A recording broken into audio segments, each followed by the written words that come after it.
কি, নিটের এক্সাম কেমন হলো? যেমনটা এক্সপেক্ট করেছিলাম তেমনটা ঠিক হলো না। কেন, পেপার কি খুব টাফ এসেছিল এবার? না না, ভেবেছিলাম নর্মালি যেমন নিট এক্সামের নিয়ম এবারও তেমনই হবে। তাই আমি পুরো প্রিপারেশনটাই সেকেন্ড এক্সামটার জন্য করছিলাম আর কি। সেকেন্ড এক্সাম মানে?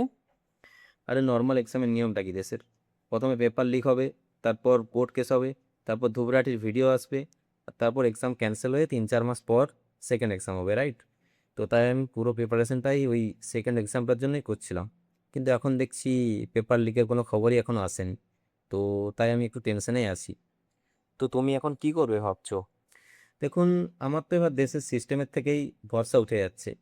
দেশে আর একটাও ভালো মানুষ নেই। মানে পেপার লিকের মতো একটা নর্মাল জিনিসকেও ঠিক করে লিক করতে পারছে না এরা।